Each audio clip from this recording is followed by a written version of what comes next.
किताबें बहुत सी पढ़ी होंगी तुमने, लेकिन ये वाली कुछ अलग है। जी हाँ दोस्तों, आपके सामने है Indian polity by M Laxmikanth की book. This book is published by McGraw Hill publication and it is the 6th revised edition of this book, जो आपका 2021 के लास्ट में आया था। आज की इस वीडियो में हम देखेंगे इस बुक के कंटेंट को, लेकिन हम इस बुक का रिव्यू नहीं करेंगे because doing review of this book is beyond anybody's capacity, because it is considered as the Brahmastra for UPSC. तो आप खुद ही इस बात से अंदाजा लगा सकते हैं कि इस बुक का क्या लेवल है। तो इसी वजह से इस वीडियो में आप इस बुक का रिव्यू नहीं देखोगे, बल्कि आपको मिलेगा कंटेंट रिव्यू। आप जानोगे कि इस बुक के अंदर आपको क्या क्या मिलता है, आखिर ये बुक इतनी क्यों प्रेफर की जाती है यूपीएससी एस्पिरेंट्स के द्वारा। साथ के साथ मैं आपको बताना चाहूंगा कि एक गलतफहमी आप अपने दिल से और दिमाग से निकाल दीजिए कि अगर आप यूपीएससी एस्पिरेंट हो तभी ये बुक आपके लिए यूजफुल है। अगर आप किसी भी state public service commission exam की तैयारी कर रहे हो, या फिर पोस्ट ग्रेजुएट स्टूडेंट हो, अंडर ग्रेजुएट स्टूडेंट हो, या फिर एक इंडियन सिटीजन हो, इंडियन पॉलिटी के बारे में जानना चाहते हो, then this book is really very helpful. अगर दोस्तों बात की जाए बुक की, तो आपको मैं बताना चाहूंगा कि this book is divided into 11 parts and it has 80 chapters. या यू हर्ड राइट, 80 चैप्टर्स आपको इस बुक के अंदर देखने को मिलते हैं। इतना ही नहीं, इसमें आपको 10 अपेंडिसेस भी मिलते हैं, जिसमें आपको तरह तरह की जानकारी मिल जाती है, चाहे वो Indian articles at a glance हो, अभी तक जितने भी अमेंडमेंट्स हुए, इंपॉर्टेंट अमेंडमेंट्स, उनकी एक लिस्ट हो, या फिर आपके यूपीएससी में बने प्रीवियस ईयर क्वेश्चंस ही क्यों ना हो, प्रीलिम्स में भी और मेंस में भी।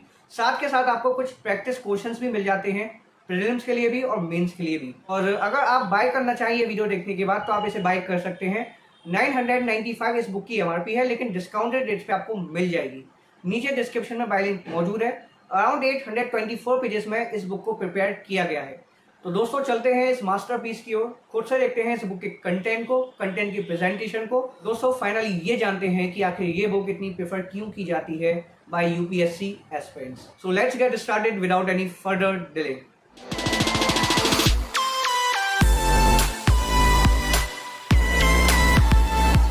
सो friends, this is the magnum opus Indian polity by M Laxmikanth in front of you. आइए खोलते हैं इस बुक को, देखते हैं इस बुक के कंटेंट को। तो जैसे कि मैंने आपको बताया था कि this book is published by McGraw Hill education India private limited and it is the 6th revised edition of this book. तो आइए चलते हैं इस बुक के कंटेंट्स की ओर। उससे पहले दोस्तों आपको ये ईयर वाइज ब्रेकअप मिलेगा यूपीएससी के क्वेश्चंस का, जो इंडियन पॉलिटी के पोर्शन से बने हैं प्रीलिम्स में। 2000 से लेके 2019 तक जितने भी क्वेश्चंस पूछे गए हैं प्रीलिम्स में, वो आपको यहाँ पे एक लिस्ट टाइप की मिलेगी। जैसे कि 2019 में 15 क्वेश्चंस पूछे गए थे।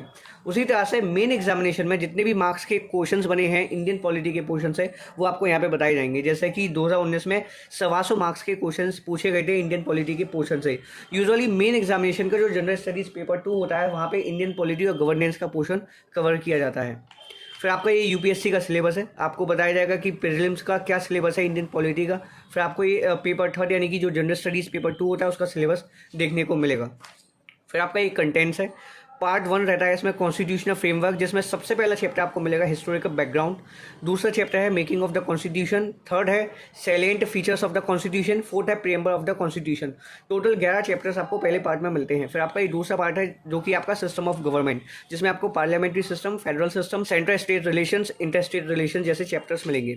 एंड देन आपको ये पार्ट 3 मिलता है जो कि आपका रहता है सेंट्रल गवर्नमेंट, जिसमें president, vice president, prime minister, central council of ministers, cabinet committees, parliament, parliamentary committees, parliamentary forms जैसे तमाम चैप्टर्स मिलेंगे। फिर आपका ये पार्ट 4 है जो कि आपका स्टेट गवर्नमेंट, जिसमें आपको governor, chief minister, state council of minister, state legislature जैसे चैप्टर्स मिलेंगे। उसके बाद आपका पार्ट 5 रहता है लोकल गवर्नमेंट, जिसमें आपके 2 चैप्टर्स कवर किए गए हैं, पंचायती राज और म्यूनिसिपैलिटीज। उसके बाद आपको ये 6th पार्ट मिलता है union territories and special areas. इसमें आपको 2 चैप्टर्स मिलते हैं, यूनियन टेरिटरीज और शेड्यूल्ड एंड ट्राइबल एरियाज। उसके बाद आपका ये 7th पार्ट स्टार्ट हो जाता है, जिसमें आपको कॉन्स्टिट्यूशनल बॉडीज के बारे में बताया जाएगा, जिसमें आपका election commission, UPSC, state public service commission. उसके बाद दोस्तों आपको ये 8th पार्ट मिलता है, जिसमें आपके नॉन कॉन्स्टिट्यूशनल बॉडीज कवर की गई हैं, NITI Aayog, national human rights commission, state human rights commission, central information commission, central vigilance commission, और जितने भी कमीशन रहते हैं जैसे कि सीबीआई, लोकपाल एंड लोकायुक्त, और national investigation agency, national disaster management authority. तो इन सब के बारे में आपको जानकारी मिलेगी इस पार्ट में। फिर आपका 9th पार्ट है अदर कॉन्स्टिट्यूशनल डायमेंशंस,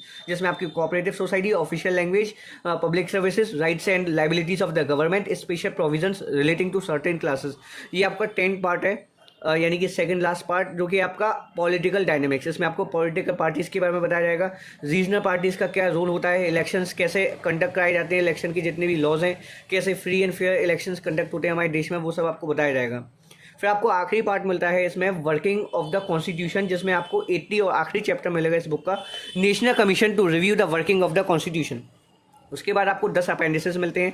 अपेंडिक्स 1 है आपका आर्टिकल ऑफ द कॉन्स्टिट्यूशन, दूसरा अपेंडिक्स रहता है इसमें subjects of union, state and concurrent list, third appendix है इसमें टेबल ऑफ प्रेसिडेंट्स, अपेंडिक्स 4 है इसमें constitutional amendments at a glens, fifth appendix रहता है जिसमें आपको लिस्ट मिलती है प्रेसिडेंट्स की, वाइस प्रेसिडेंट्स की, प्राइम मिनिस्टर्स की, सीएजी की, अटॉर्नी जनरल ऑफ इंडिया की, और भी काफ़ी सारे पोजीशंस की।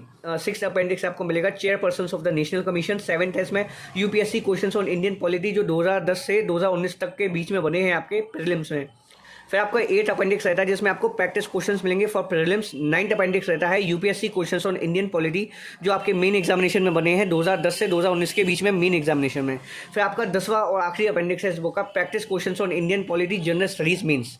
टेबल्स जो होती हैं वो काफ़ी हेल्प पहुंचाती हैं फैक्ट्स को क्विक वे में मेमोराइज करने के लिए, तो आपको लगभग 125 टेबल्स मिल जाती हैं इस बुक के अंदर, और टेबल की लिस्ट भी आपको एक प्रॉपर वे में देखने को मिल जाएगी। ये आपका पार्ट 1 है इस बुक का कॉन्स्टिट्यूशनल फ्रेमवर्क, इसमें आपको 11 चैप्टर्स देखने को मिलेंगे। सबसे पहला चैप्टर रहता है हिस्टोरिकल बैकग्राउंड, तो आपको बताया जाएगा कि कैसे ईस्ट इंडिया कंपनी ने रूल स्थापित किया भारत में, और फिर कैसे वो क्राउन रूल में कन्वर्ट हुआ। तो जितने भी एक्ट्स पास हुए, चाहे वो आपका रेगुलेटिंग एक्ट हो, आपका अमेंडिंग एक्ट ऑफ 1781 हो, और आपका पिट्स इंडिया एक्ट हो, चार्टर एक्ट्स हो, जो सीरीज थी चार्टर एक्ट की, तो उन सब के बारे में आपको जानकारी मिलेगी, कैरेक्टरिस्टिक्स बताई जाएंगी, जितने भी फीचर्स थे इन सभी एक्ट के। फिर आपको एक क्राउन रूल के बारे में बताया जाएगा जो आपका 1858 से 1947 तक रहा, till we got the independence. फिर आपको एक टेबल मिलती है जिसमें आपको इंटरिम गवर्नमेंट के बारे में बताया जाएगा जो 1940 में बनी थी। टेबल 1.2 है the cabinet of free India 1947, जो पहली कैबिनेट थी भारत की फ्री इंडिया की, वो आपको बताई जाएगी, जिसमें जो भी मेंबर्स थे और उनके जो पोर्टफोलियोज थे वो भी आपको बताए जाएंगे। फिर आपको ये नोट्स एंड रेफरेंसेस मिलते हैं हर चैप्टर के एंड में, बताया जाता है कि ये जानकारी कहाँ से ली गई है, कहाँ से रेफर किया गया है। ये दूसरा चैप्टर है आपका मेकिंग ऑफ द कॉन्स्टिट्यूशन, इसमें आपको demand for constituent assembly, composition of the constituent assembly जैसे टॉपिक्स मिलेंगे, सभी के फीचर्स आपको पता चलेंगे। फिर कॉन्स्टिट्यूएंट असेंबली ने कैसे काम किया, जितने भी फंक्शंस कॉन्स्टिट्यूएंट असेंबली ने परफॉर्म किए, जो भी मेंबर्स थे, उन सब के बारे में इस चैप्टर में आपको पता चलेगा। तो दोस्तों आप देख सकते हैं प्रेजेंटेशन काफ़ी ज़्यादा आई कैची रहता है, ग्रीन कलर के हेडलाइन यूज़ की गई है। प्रीवियस एडिशन में आप देखोगे जो 6th एडिशन था उसमें येलो कलर की थी, इसमें ग्रीन कलर की है। दूसरे चैप्टर में आपको काफ़ी टेबल्स मिलती हैं, ऑलमोस्ट 7 टेबल्स आपको मिल जाती हैं। फिर आपको नोट्स एंड रेफरेंसेस मिलते हैं। फिर आपका थर्ड चैप्टर इसमें दोस्तों रहता है salient features of the constitution, Indian constitution के जो यूनिक फीचर्स हैं वो सब आपको बताए जाएंगे, जैसे कि it is the lengthiest written constitution drawn from various sources, काफ़ी देशों के संविधानों से हमारा संविधान तैयार किया गया है, इंस्पिरेशन ली गई है, blend of rigidity and flexibility. फिर इंडियन कॉन्स्टिट्यूशन से रिलेटेड आपको और भी फीचर्स पता चलेंगे, जैसे कि we have integrated and independent judiciary, तो कंटेंट का प्रेजेंटेशन इसी तरह से रहता है।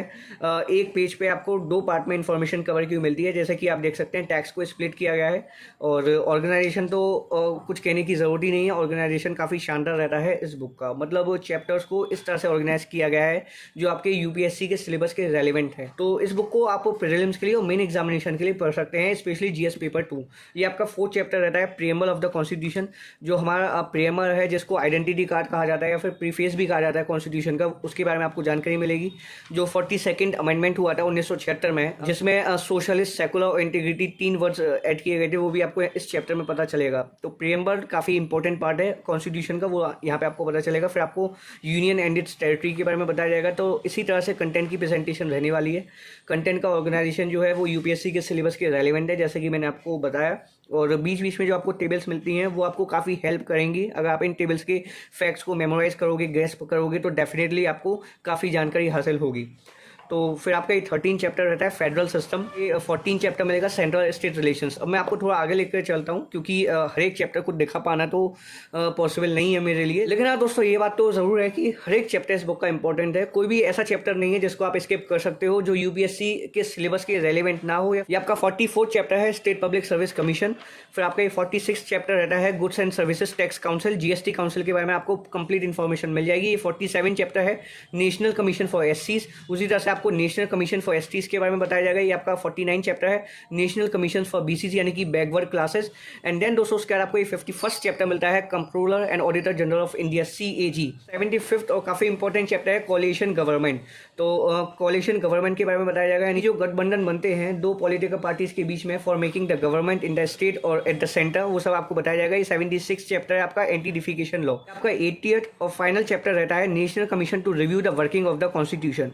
फिर आपके ये अपेंडिसेस स्टार्ट हो जाते हैं। सबसे पहला अपेंडिक्स रहता है इसमें articles of the constitution.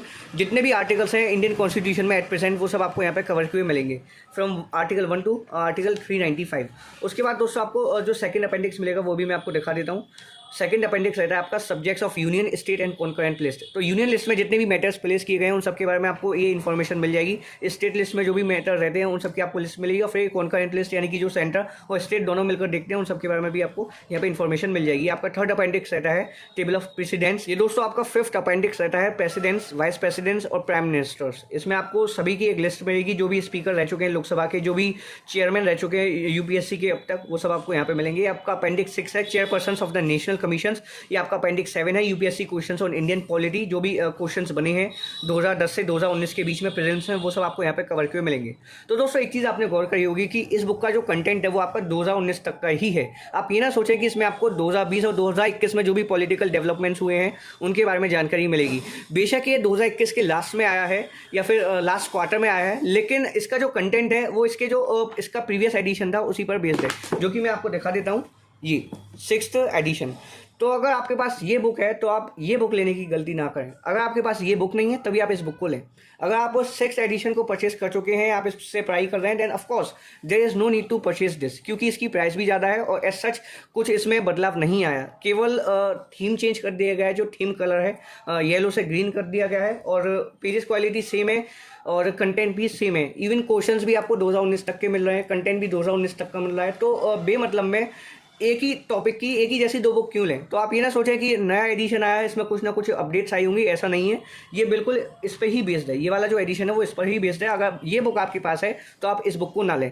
Otherwise आपके पास दोनों में से कोई बुक नहीं है तो ऑब्वियसली मैं आपको सजेस्ट करूँगा कि आप ये वाली बुक लें। इस बुक का फायदा ये होगा कि इस बुक में जो कंटेंट की प्रेजेंटेशन है या फिर मैं कहूँ जो थीम कलर है वो ज़्यादा अट्रैक्टिव है as comparison to its preceding edition. अगर आप यूपीएससी की प्रिपरेशन कर रहे हैं, state public service commission exam की प्रिपरेशन कर रहे हैं, ये बुक आपके लिए ब्रह्मास्त्र है। बाकी आप इंडियन पॉलिटी को बिल्कुल अच्छे से जानना चाहते हैं या फिर यूजी या पीजी लेवल के स्टूडेंट हैं पॉलिटिकल साइंस के, then this book is also for you. फिलहाल इस वीडियो में इतना ही, मिलते हैं अगली वीडियो में। Thank you for watching this video.